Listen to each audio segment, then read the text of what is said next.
what's up, doctor? Nothing much. What's going on with you? Hey, it's another Wednesday night It is nightcap. another Wednesday night of NightCap. Guys, welcome to NightCap with Dr. Sharice Nicole and Dr. Akeem. Hey. We have a special treat for you all tonight. So we have had an hour conversation about it, him and I. We're going to further the conversation with you all. So jump right in, listen, tag, share, like. Get your girlfriends in, get your homeboys in, because the conversation is going to be lit. We still use lit. I'm so removed from, I guess, yes. And so, how was your week? It's been a very interesting week, but we press on, you know? We press on, yeah. Press on. One of my pastor friends transitioned on yesterday, and it's been kind of unexpectedly. You know, I'm just not at the age where we bury each other yet, you know? Yeah. I mean, it's not supposed to happen. He was in his early 40s. But yeah, how are you doing? Pretty good. I'm trying to push this back some. I'm pretty close up on this camera. Pretty good. This week was busy. Yeah. I moved into my house, you know, so I'm super excited about that. Yes, very excited about that. Having some work done in the process, countertops put in and floors and. Listen, I told my best friend last week, one thing about buying a house is it's almost like having a child. You don't know. When you go into a store, you just start thinking, oh, I can get this. Or you'll walk in a room and say, oh, I can change this fixture. So it's a wonderful feeling, but it's also a constant process. So it is. If I can share anything with you as we start the show is don't try to, you got a 15, 30, whatever kind of year mortgage you got that long to put it together. Do not go broke trying to. Big shout out to the founder, the curator of NightCap, the one and only Bishop John Eric Guns himself. Bishop. Good evening, Lillian. Hey, Bishop. He's on. I'm sure he is. Yes, Dr. John E.G. Ministries. He's here. All right, let's go. Listen, let's go right into it. So tonight, guys, we're talking about customs and culture. Yeah. For the Christian millennials. We had a conversation about this week. And Akeem and I agreed to some things. We did not agree. And my perspective definitely was challenged. And so we want to jump right into it. And so one of the questions you asked was, we were talking about marriage. Yep. And we were talking about, is it kids before marriage? I'm confused now. You're taking me too far, too fast. Which one? What topic were we talking about? Let me think. Okay. Man, I'm looking crazy online. I'm trying to think. You're not looking crazy. About women. Is it, so we know that it's culturally accepted for women to have children before marriage, right? But I forgot who reported it that said 45% of African-American women will not get married ever in life. But how do you reconcile as a Christian woman and knowing that, quote unquote, marriage is then supposed to lead to having a child, but in the absence of a mate, what does it look like for a woman who desires children? Right. That's customs and culture. So that's customs and culture. Yeah. What do you think? So nowadays it is becoming more and more. May not make it biblically right, and I don't know exactly what the Bible says about that. That's where you can help. But when we talk about customs, back then, my grandmother was married when she was 13. 12, and had her first child at 13. Yeah, so they didn't have all those laws. I mean, if we do a real biblical, and I don't want to start this tonight, but if we're talking about culture and customs, Mary was about 13 or 14, according to theologians, when that whole situation happened with her and the Holy Spirit and Joseph, right? But we also know that marriage then looked totally different than marriage now. And so, again, we live in this wrestle between what is morally right and what makes sense. Yes. Right? So right. What does it mean for a professional woman like a Sharice, who is a pharmacist and has you just moved into a home, right? And I know you have a daughter, but what if you wanted another child and you said, I'm approaching 40 and I don't want to wait until I find a spouse, and considering all of the health risks and medical implications that can happen, but you desire a child. What does that look like for you? Right. Wow. So I'm a woman, I'm traditional by all sense, in terms of if you don't have a husband, you just don't have children. And not naturally, right?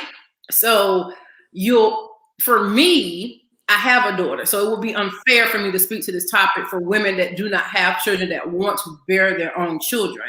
But in the event that, to your point, if 45% of those women will never be married, right? I think that there are other ways to consider caring for a child outside of marriage, such as adoption or godchildren, or, helping to care for that child that may be underserved or underprivileged. So there are other ways of doing it. It does not negate the fact of having your own. And ladies, I do understand there's nothing like bearing your own child, so I will not take that away from anyone that desires that. And many blessings to your womb.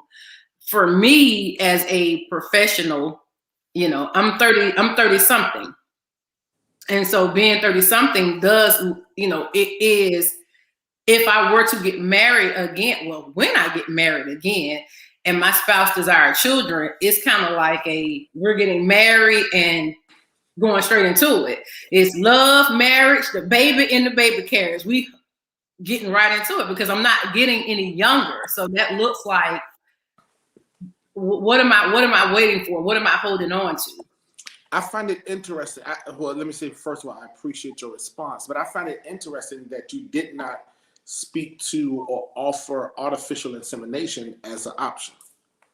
So are we saying that for a woman to carry, so I guess the question becomes, are we viewing the inappropriate nature of carrying a child based on the sexual act that needs to take place for her to get pregnant, or is not artificial insemination an option because that requires no man to, there's not a physical. I'm just trying to understand what lens we're looking at. Okay, so you guys that just hopped on, this is going to get real heavy with me and the king. These conversations always do. So like and share, tag someone. Artificial insemination, I do agree with, and I'm going to tell you why. There was a lot of artificial insemination going on in the Bible. It happened by way of sexual act, but nevertheless it happened. It may not have been artificial per se, but it happened. I've studied the Bible a lot. I'm confused. I've never read that chapter. Help me understand what you're saying. When was it Abraham, man of God? When Sarah was old, was it Hagar he used? No, that wasn't artificial insemination. It's a form. It wasn't technology out back then. Now, if you would have said the Holy Spirit and Mary, I would have given Abraham. Okay. He slept with that woman. He's okay. But they used other women that had producible wombs, yes. Women that could procreate. They were used in forms of surrogates to have children. Yes, I am not opposed to that. What I am opposed, what would, here are the benefits of women that use artificial insemination. If I'm not a black man, but here's what I would assume would be the benefits. The man wouldn't have to worry about baby daddy drama. No baby daddy. Okay. That man has an opportunity then or the woman has an opportunity to make decisions if she were to meet someone that lived out of town to, move around without consenting or whatever the case may be. And it allows or give that man the opportunity to say, okay, this is an opportunity for me to be that father to that child, may not be mine, but still have the opportunity. So I don't think there's anything wrong with it. Customs would say it is though. How my grandmothers were raised, if you couldn't have children, you just couldn't have children. Now that's going away. And I don't know if God cares, if God is the creator of all things, right? God is the creator of all things. And a child is brought about via artificial insemination. Is that then? Are we tampering with what God is doing? Like, I'm not really sure. Yeah, that's a theological argument, and I don't think that God is that concerned, right? I don't think so. But let's take a different spin, right? So you are a professional, let's see, you have a daughter already, because the question then becomes meeting someone who is career driven, but says, I do not want children. So Lillian is on here via YouTube. And yes, many women today are focused on careers. And a lot of them don't want children. So let's go back. We can call those independent women. And this is the conversation we had about women being independent. So we'll jump into that after this. But I don't know that that's the right approach as a woman, to focus solely on a career. Now, I used to be that woman younger in my teenage years. I said I'd never want to have children because I wanted to live like a Coco Chanel life in New York and travel. And, I just didn't want children. And then I got married. I had a child, and for years I wanted. I like how you let the people know that your child came after you got married. Absolutely, because what I remember is first come love, marriage, then the baby. That's what I remember. Now I'm not knocking anybody how you do it, because I'm not a judge, but I just did it that way. So, but I was that woman that did not want children, but I had children. I had a child. I don't know that focusing on your career and worrying about and having children later is beneficial. One, as a healthcare professional, as women age, we experience more healthcare conditions or ailments that will prevent us from having children as readily as we would have during childbearing years. So the younger you are, the more open the wound is. So it's kind of like, why would you wait? But in the same token, you got to have a mate to procreate. But I don't think there's anything wrong with people waiting, right? Because I jokingly say this, right? And it's partially true. I raised a whole lot of children when I paid taxes. Listen, when I saw that thing about people with kids getting $1,400 like per child for that the stimulus check, I was like, you want to have you some kids? Yeah, I was like, let's just one, right? Because I think people do not plan to have children, and I think when you're not financially stable, it causes an effect. It causes a struggle. So I don't think it's wrong for people to want to want to wait. I think, like anything else, that when you wait, it comes with the risk. So you have to weigh the pros and cons. I think it also speaks to the couple being conscious about their health and being able to do. I mean, Janet Jackson had a child at what, 50, 40 something years old. I think she was 40 something. I don't know. She was old, older rather. But Sister Lillian, since you are talking in the comments, she's taking us to the next thing about, she says women are looking for stability. Let me speak on behalf of the brothers. So are we. What does that mean? What does stability look like for a man?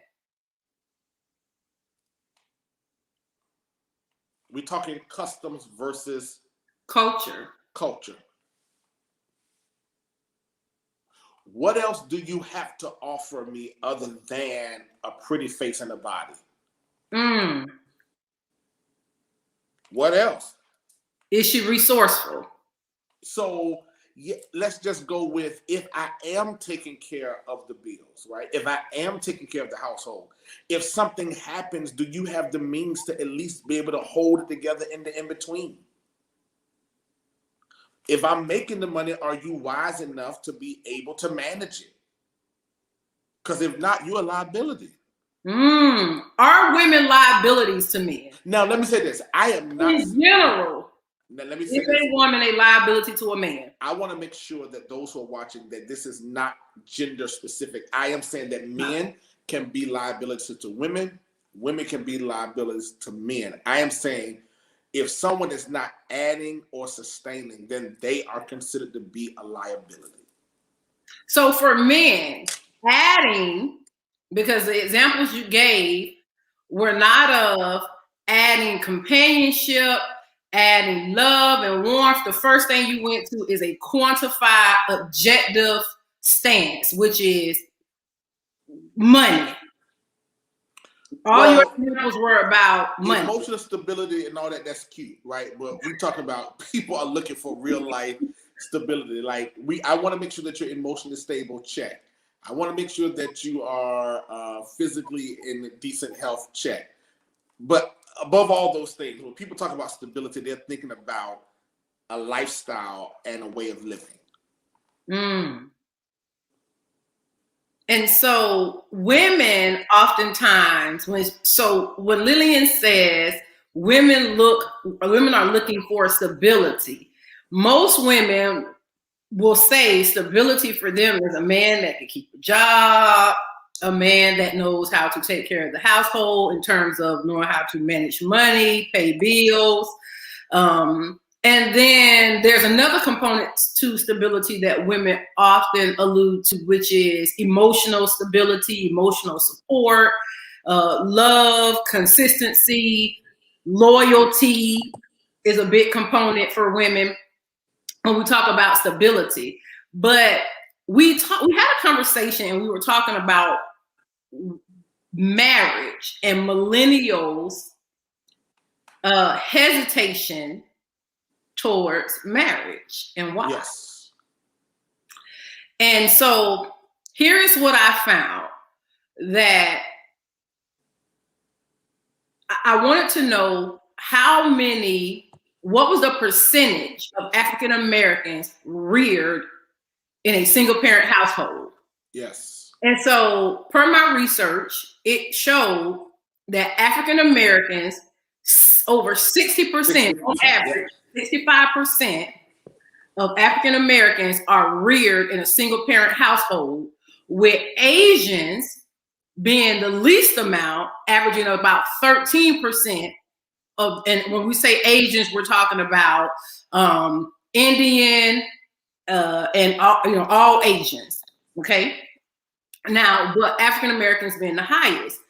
When you speak on that, you can break it down, gender male, and how many African American women are reared in a single family home, how many African American men are reared in a single family home. Yes. And it almost breaks down to about 50-50 with African American women, of course, because we're more populated, being the highest at about 52%, and then males being on that tail end, roughly at about 48%, right? Mm-hmm. So here's the reason I research African American men are reluctant and women are reluctant to marriage. It has a lot to do with what they saw growing up in their household.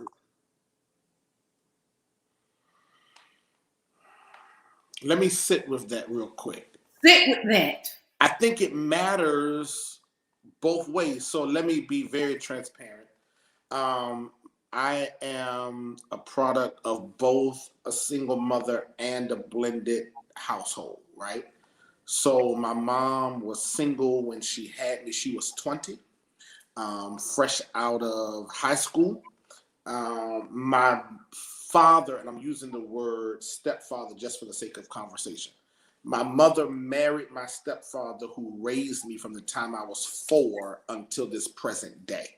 Mm. I have a healthy relationship with my biological father, but most of what I know as a man, 90%, he took care of me. And for the first 2 years of their marriage, because my sister and I are 6 years apart, it was just me, him, and my mom, and he never, ever, to this day, has used the word stepson. Wow. That word doesn't exist to us. And so I oftentimes tell people I can use 1 or 2 examples. If I wanted to have a bunch of kids, right, and be this reckless guy, I could blame it on, well, my dad had one in my life and he got 5 kids. If I wanted to. But then those people who know me is going to be like, well, how is that really an excuse when you have a heck of a man as an example who raised you, took care of you, right, and gave you. So I'm not saying that our upbringings don't play a part. I am saying at a certain age, you have to make a conscious choice as to which one you want to do. Wow. I do believe, I agree with you.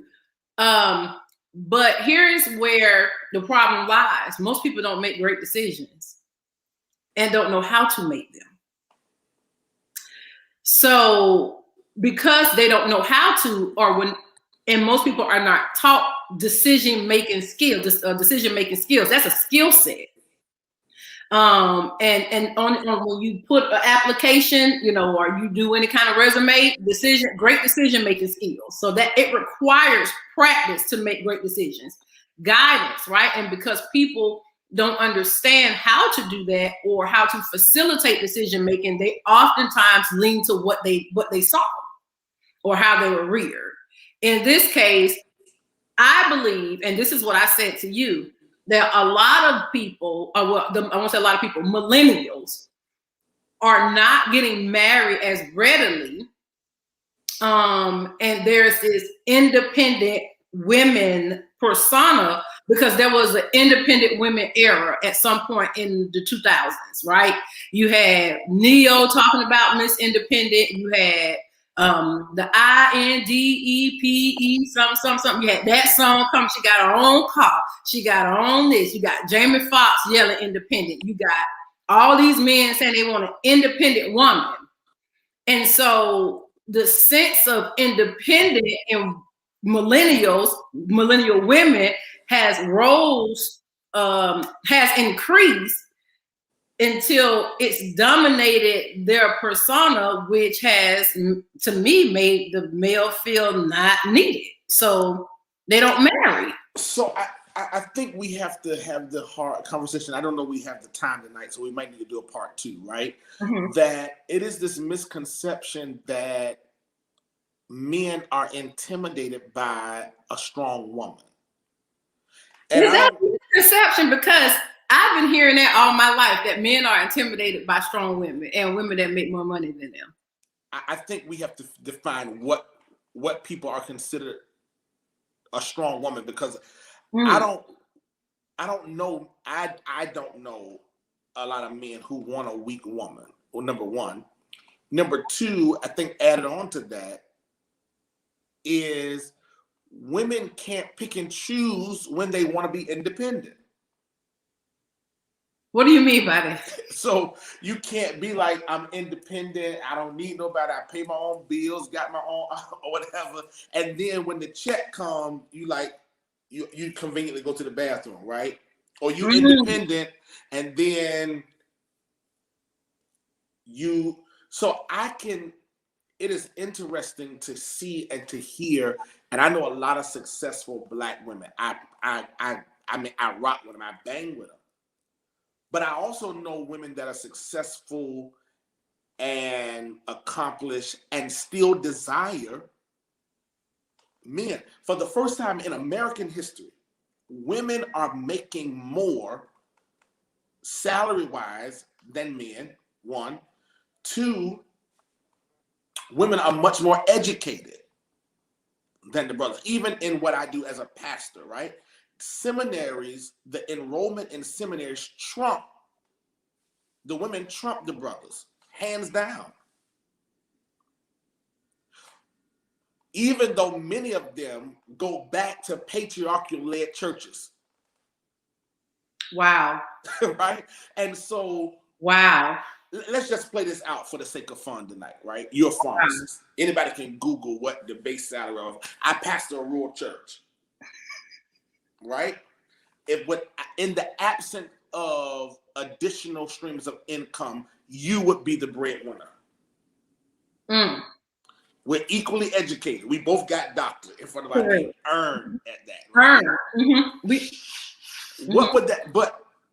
And so I don't know that would change the fact that you as a woman would still want to be treated as independent and as accomplished as you are. You would still not want to be treated like a woman, whatever that means, right? In the sense of custom. So, okay. So that's a good question, because Lillian said, how are we defining customs? We're defining customs by traditional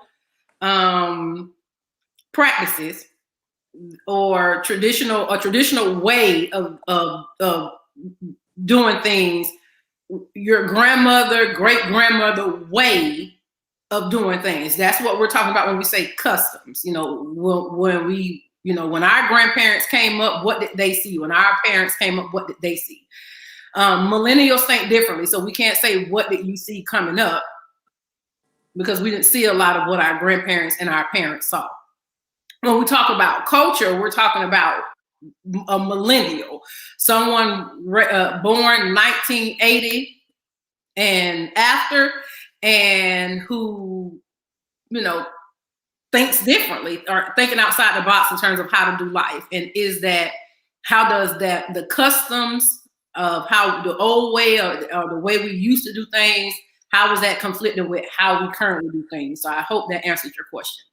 In terms of this independent thing, Akeem, here is where I don't think that women truly want to be independent. I believe all women, let me say this, I'm gonna speak for all women. I believe all women desire to be with women that want men, desire to be with men. I believe that a lot of women are not sure, one, how to have healthy relationships with a man because of all this other disappointment, all these other things. And then there's a level of expectation that women have from a man, but oftentimes are not willing to give that same level of expectation to them. I agree. You're talking good. I was waiting for the offering plate to pass by. So oftentimes I believe that's why a lot of women are single and men are not willing to be in relationships with those women or be married to those women. Someone said something to me that most women don't have anything to offer but what's between their legs. And I don't agree with that. But I'm not a man. Dr. King, do you agree with that statement? Don't don't pause. Of course not. So I think that be honest. No. Here's that narrative. I think we have to create conversations on what it means to one have mutual respect for each other. That's good. Let's remove relationship. How do I view a sister in a healthy way, not objectively, right? And how do sisters view brothers in a way that we honor and respect each other in a healthy way? I think there's a level, there's a respect has been lost. That's the issue between brothers and sisters. And when we talk about brothers and sisters, I'm specifically talking about African-American men and women. Yes. So for me, I tell you this all the time. I know how to treat a woman because, one, my father is a heck of a gentleman. My father, although him and my father and my mother shared responsibilities in our home, the bulk of it was on my father. I remember my father getting off of work at the shipyard, the Newport News shipyard, and taking on a cleaning job in office spaces while my mother was going to school at night.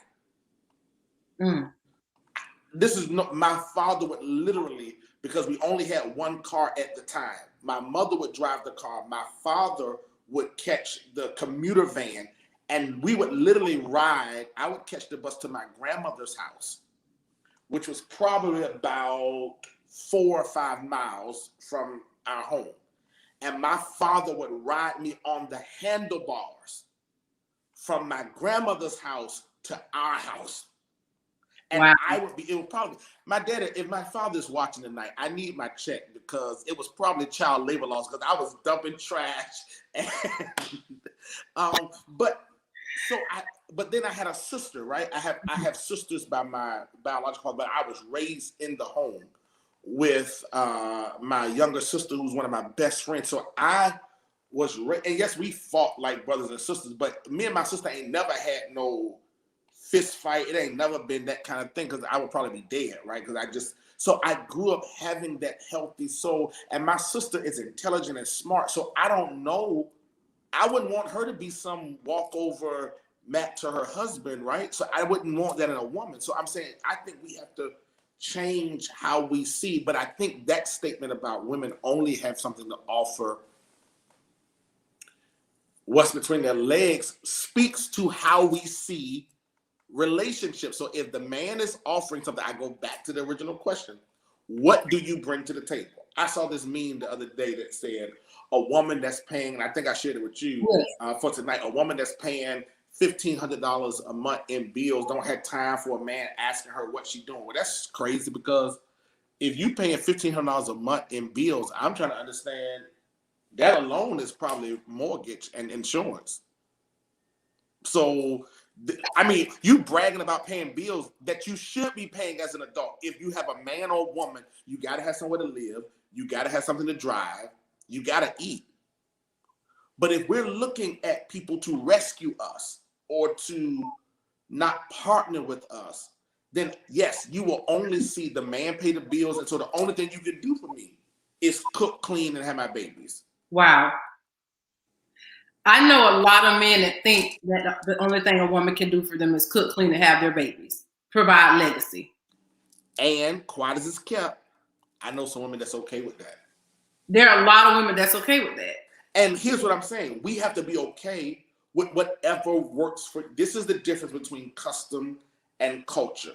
We live in this age where I don't know the intricate details of their story, but there are very few Keisha KOs out there where your baby daddy, your husband can leave you with X amount of dollars and you triple that joint when he come home. Because a whole lot of people, male or female, would have changed their number, took that money and moved somewhere else. Right? I am saying that most of what we desire in relationships, because if you look at it, we post stuff like relationship goals without ever knowing what the intricate details is. You talk about relationship goals because they got matching cars and matching Jordans. But you don't know that man's still eating Stouffer's at night. Or she getting her head bust in. What are we really comparing ourselves to? We have to figure out. One of the best books I've ever read is 5 Love Languages. Yes, it is. What is your love language? What works for you? And climb that ladder. Yeah. Climb that love ladder. Mm-hmm. I think that speaking to that, a lot of people do post relationship goals, not knowing the details. But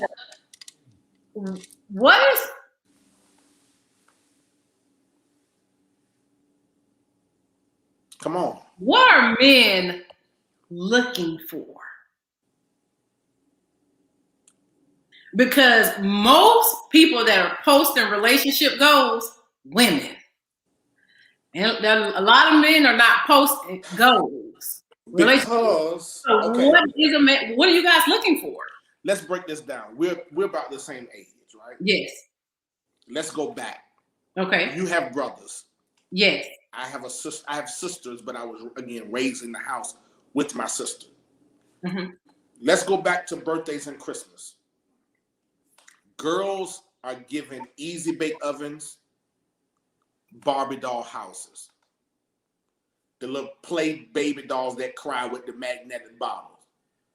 So you have a 2 or 3 year old girl that has a doll baby that will literally cry if you go to take your daughter into a car and she remembers that she leaves her baby in the house. She's crying like she left a real baby in there. Boys are given G.I. Joes. I know not now, but I'm just saying years ago. G.I. Joes, guns, tools. Women were raised to cater and to care. Men were raised to fight and fix. That's good.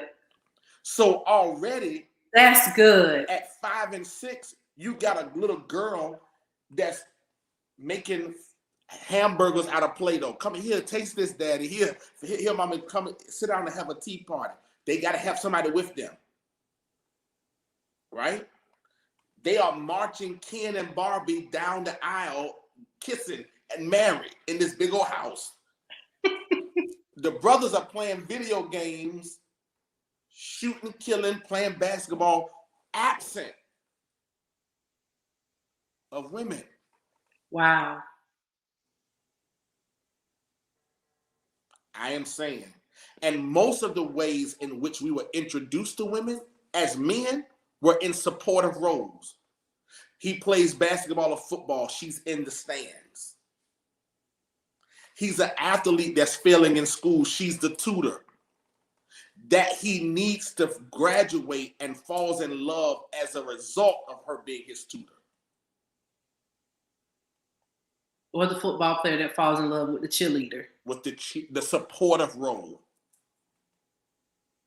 Wow. I am saying that women get married when it's the right. I was talking to Dr. Bree, my sister, the other day, and I have this theory, and I think it is absolutely accurate. Women get married when it's the right person. So, Dr. Sharice, you have a list of 10 things, right? And most women will analyze or prioritize rather what. So he has to make this kind of money. He's nice. He looks this way. And women will, on a list of 10, start analyzing depending on what stage and age they're in. Well, at 35, my time is getting there, so maybe looks don't look as, it's not as important. Mm-hmm. If he meets 6 out of those 10 things, you winning. I'm gonna get him while I'm on the hook. He on the hook. I may not get this again. A brother can be with the woman that is whatever, and if it's not the right time, he will pass her up. And that's why you see people be like, how in the world he ended up with her? Because one day he woke up and said he was ready, and he chose who was available. Wow. I'm not saying it's right. I'm saying theory has proven himself, which is why we can see women And if you just think about 5 of your friends that are married, you would not have put them with the person that they married, Would male not. or female. Would not. As a matter of fact, if you like me, a real friend, you'd be like, how, make it make sense. Make it make sense. Because for women particularly, he was the one that met half of what, and I'd rather have somebody, right? So you have a Christian woman who says, he loves me, he takes care of me, he protects me, but I'm gonna deal with the fact that he don't know Jesus, because I can negotiate that. That's gonna come along.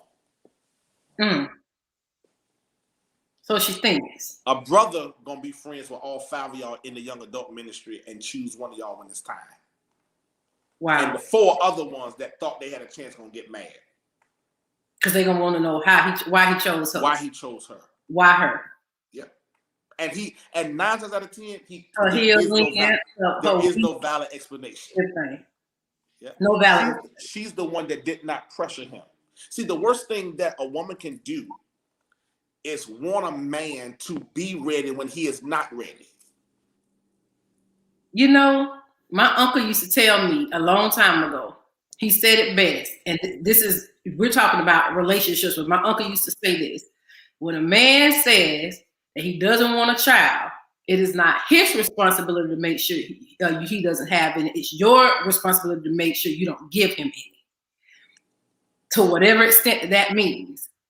Same analogy when we talk about relationships. If a man is not ready, it's your responsibility, not his. It's going to be his, but to make sure you don't put him in a position where he has to choose. Because what happens is you become the woman that the man settles for. Anytime you settle for someone, you don't treat them the way they deserve. Right. So now you come out more damaged than you were going in. Because you were already damaged going in when you pressured him, not understanding that you were not understanding that and respecting his decision and having enough, being okay with walking away, having enough confidence in your decision to say, okay, if you're not ready, I'm gonna move on, and if this is the person, then, hey, I'm gonna take that, and if I'm single when you're ready, then maybe we'll explore. But a lot of women won't do that. They want what they want, so they pressure. Yep. I joked with one of my ex-girlfriends the other week, maybe about a month ago. We were mad young, and she wanted, I'm like, how your clock ticking this young? Like, I want to be married, blah, blah, blah. And she got with a guy, got married, and she's divorced. And I was like, yeah, see, if you just would have waited, like, I might would have, like, you can't, you got to give people the same way you're ready. He may not be the same way he's ready. You may not be. And I think you got to you cannot force people into relationships. I would not want to be with someone who I felt manipulated me into being with them. So is it then selfish? Because you really have to think about it. Well, she has a choice to go, right? She obviously has a choice to leave. He's not holding her hostage. But he understands that this woman wants to be with him, and he decides to wait. Some men will wait years. We're talking 10, 12 years. And so is it then selfish of the man and or the woman? She wants what she wants, he wants what he wants, and nobody's giving it. Is it selfish or is it self-preservation? I think it's both and I'm saying that neither one need to exist. I'm saying that, Sharice, you have the right to say, I don't want to be with someone for 5 years without marrying them. But the man also has the right to say, okay, I'm not there. And here's what we got to do. It doesn't make you right and it doesn't make him wrong. We just got to the fork in the road and we both have to make a decision. And how do we respect each other's decision without forcing an ultimatum, right? I think it's okay to say, this is where I am. Where are you? What is not okay is for you to say, listen, I've been with you for 2 years, and if you don't put a ring on it, I'm going to leave because blah, blah, blah, blah. Okay. Because see, now you don't know what he's internally, and the average person say, well, if he wanted you, he would step up. No, you're forcing him or her to make a decision. So it then becomes about approach. How you strategically approach the subject to get an understanding of where the person is. Yeah, I think so. I think it's about, and why do you want to be married? Why do you want a relationship? Why are you forcing me to make it? Because again, it is your choice, right? So you're forcing me to feel and see what you're saying, and I may not see it. Right? Because the same women that say he should be ready when I'm ready or whatever, he should know what he wants. If a man asks you to marry you out of time or whenever you feel like you're ready and you say no, you expect him to ask you again. Then let me just go on record. I'm not built that way. Once you tell me no, woman of God, understood. It's a highway to none can walk up there. I'm wow. being comical, but I'm saying I think we have to respect each other's opinions and not make it a right or wrong. It's about hearing where each other's heart is. Wow. That's good. I want to switch the subject to, should a man pay all the bills? You talking about the dinner bill at dinner? You mean dinner and drinks? What are you talking about? We're talking about household bills. Since we're talking about women wanting to be married and people wanting to be married, or you're giving people ultimatums. So you get in that marriage. Who should the man be paying all of the bills?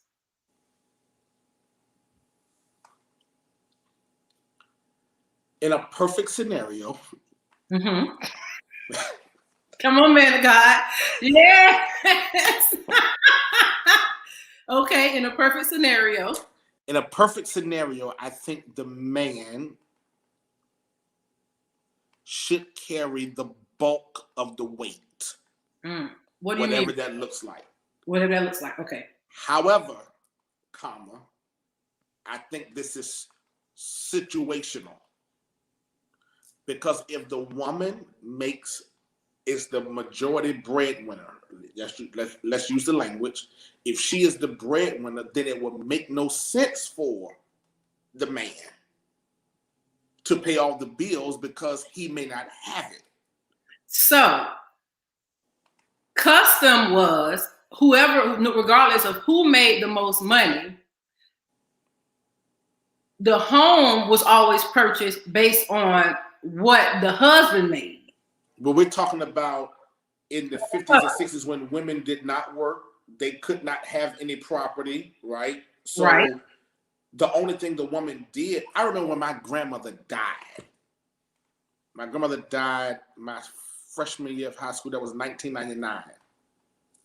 In her program, it said she was a homemaker. That's what it said. And I remember then thinking, what in the world? Because I would see it over and over again growing up in church for African American. She was a homemaker. Women took pride in raising children and taking care of the home. Right?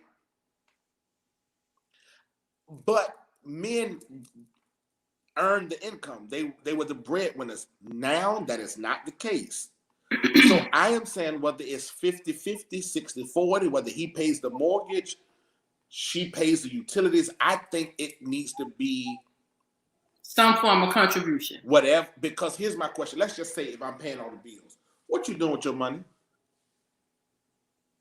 So I'm supposed to go to work. Her money. She should be saving it into the joint account. She should be taking care of the children, whatever they need, buying food. If the husband say, babe, we need this done. If he's paying all the bills, there should be no reason why when he comes to her and says he needs, she doesn't have. That's how I look at it. I think expectation without communication leads to confusion. I'm saying it needs to be said up front. Who's the best with money? Who makes the best financial decisions? What are our financial goals? rules, right? Because I've seen people do I know people who have a joint account for bills, and whatever their portion is, they put in, and then they have individual accounts, they save together. They save as a couple. I'm not saying, I don't want to get into what's right or wrong. I think, again, it's situational. But I do think that there should be some kind of contribution because, again, if, to your question, the man is paying all of the bills, then what is the one? So I'm supposed to have a heart attack and work all this overtime to pay for all the bills while you go and get bottomless mimosas on Sundays with your girlfriends. And I got to come home and eat Stouffer's? Ooh. And she's not cooking? I gotta come home. You got a bonnet on? You gotta come home and you gotta eat Stouffer's lasagna with garlic. Bonnet on? With a bonnet on? Watching Real Housewives? With a bonnet on.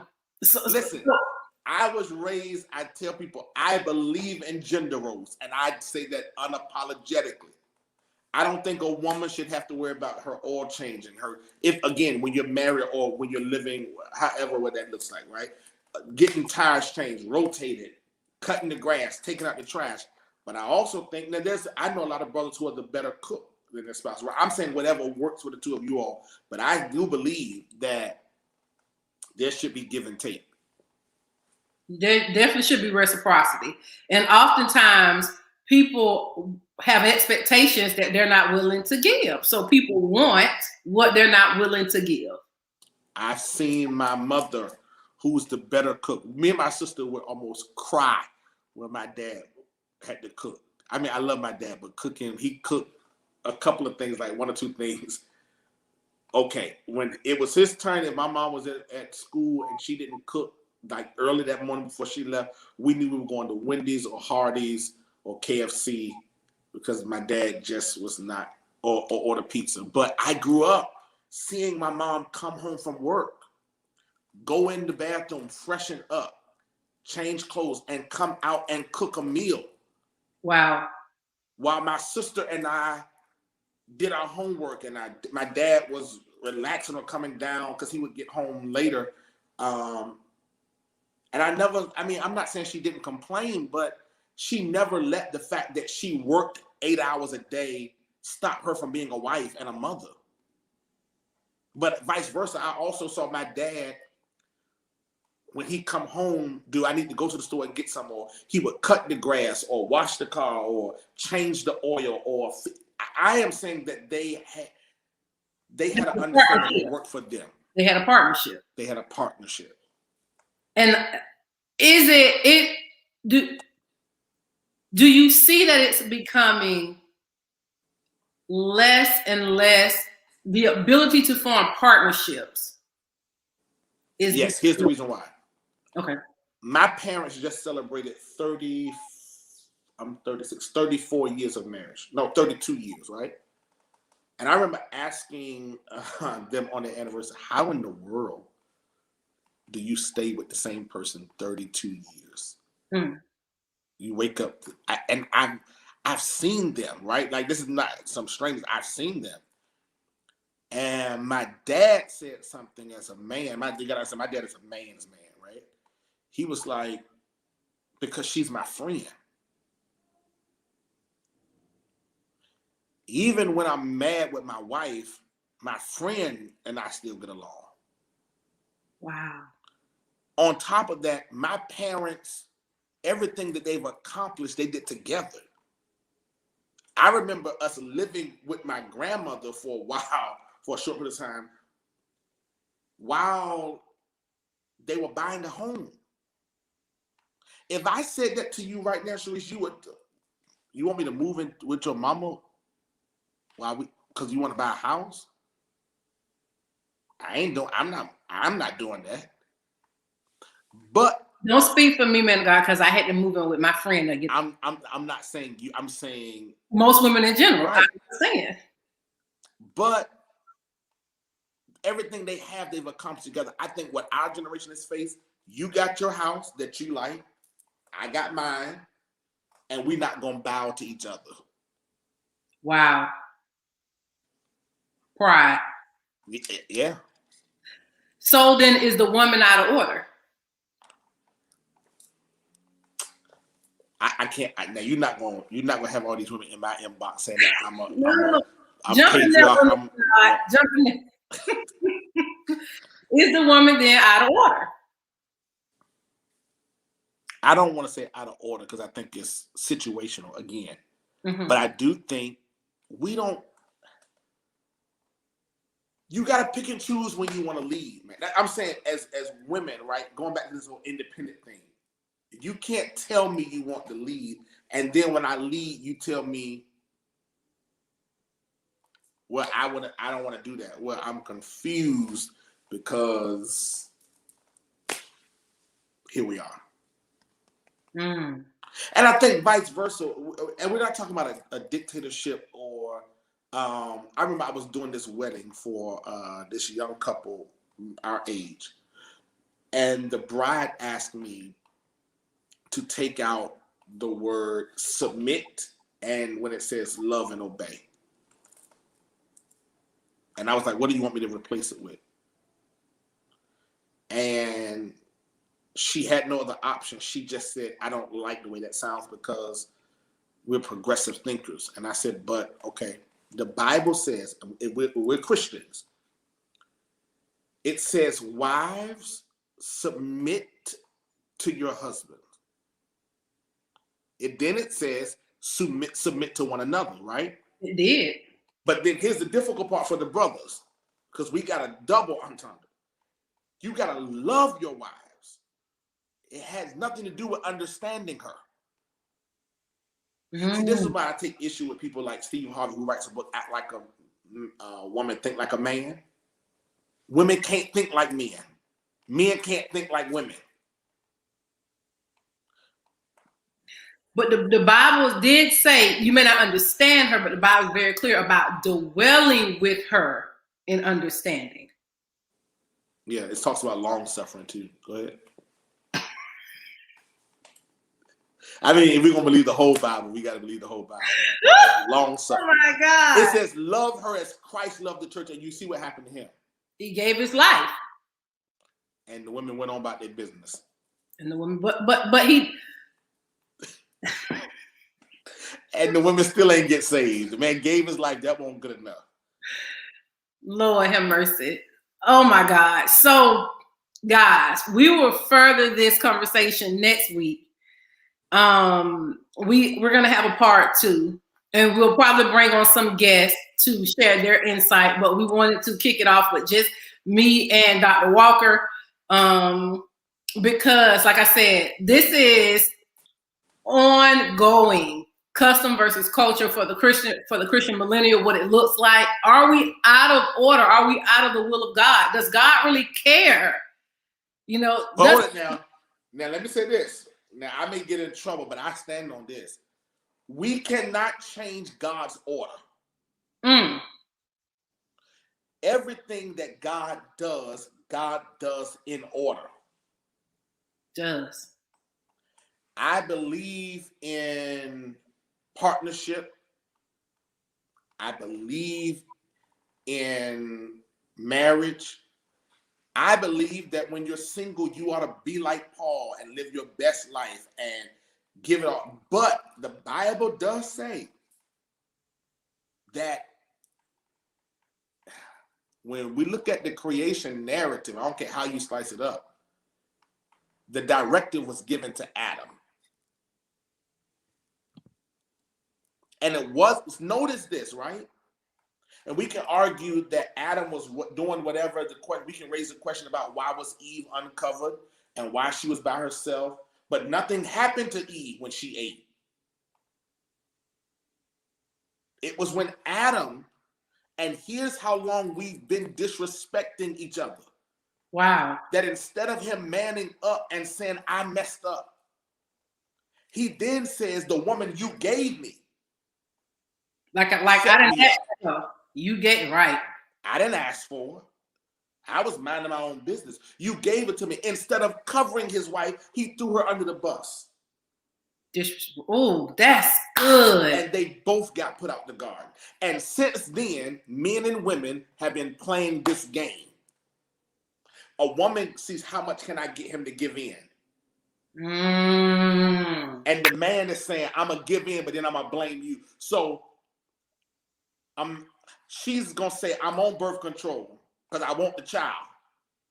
He's gonna say, I ain't seen her take no pill the whole 6 months we've been together.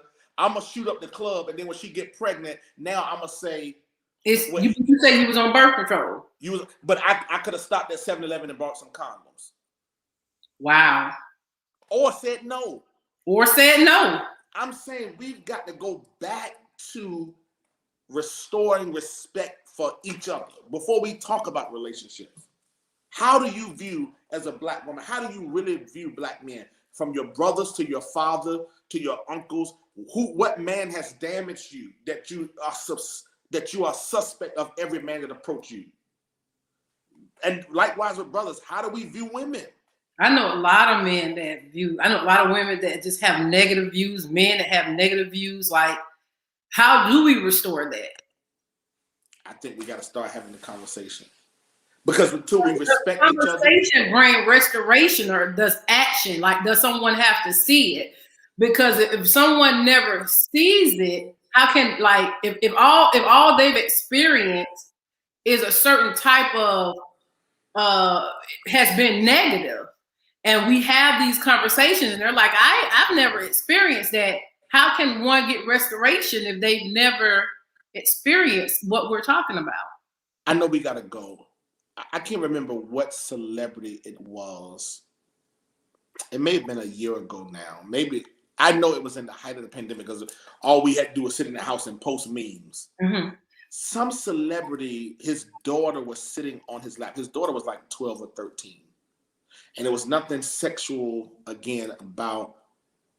And I remember people going off, oh, she's too old. And it was like almost 50-50. Some people saying there's nothing wrong with it. It's his daughter. The other people saying, you know, she too grown. She don't need to be sitting on his lap at that age. And I'm thinking, depending on how healthy or unhealthy your upbringing is how you interpret that.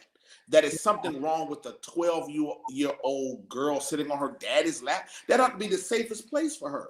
That ought to be the safest place for her. Ought to be, right? Is the operative word. Should be. But then the flip side is, if he wasn't doing something for his daughter, I'm saying we got to go back. So we got to finish that. If he wasn't doing something, if he wasn't affectionate, it would be, oh, you know, you're not doing enough for your daughter, or you're not doing something. And it's the age-old thing about brother to brother. We can't hug each other and tell each other that we love each other without it being gay. Mothers and daughters, we got the old thing, it can't be two women at the kitchen at the same time. What? As a people, I'm saying, before, I would argue that half of people are not even ready to be in a relationship. Wow. Because until we do the hard work of the heart, right? Matters of the heart. Yeah. I know we got to go. This has been amazing. This has been absolutely amazing. Listen, guys, we have part 2 next week. Join us again, 9:30. Me, Dr. Walker, and special guests will be on. We will be furthering this conversation about custom and culture for the Christian millennial. Again, like, share, tag, okay? Put it in your reminder right now, next week, 9:30 Eastern time. Eastern time, honey, we coming in. And I'm going to bring some more statistics because I've been doing some research. Thank you, Miss Lillian, for tuning in. You had some great questions, so join us next week. We would love to answer a lot of the questions that you have. And it is a great research topic. She mentioned that. Another young lady did as well. This would be a great research topic. So I'm going to bring my numbers. Ladies, bring your numbers. Fellas, bring your numbers. Bring your friends. And your friends. Yeah, bring your statistics and your friends, because we would love to have this chat. Until next time. 1 week from today. 1 week from the day. Who going to kick us out? Who going to? You, because I'm still learning. I'm still in new employee orientation. Bishop is not here today. And me and him normally do this little our little outro, but me and Akeem are gonna attempt it tonight. So you ready? Yeah. I can follow instructions. Bye guys. See y'all next week at 9:30. Good night, y'all. Bye.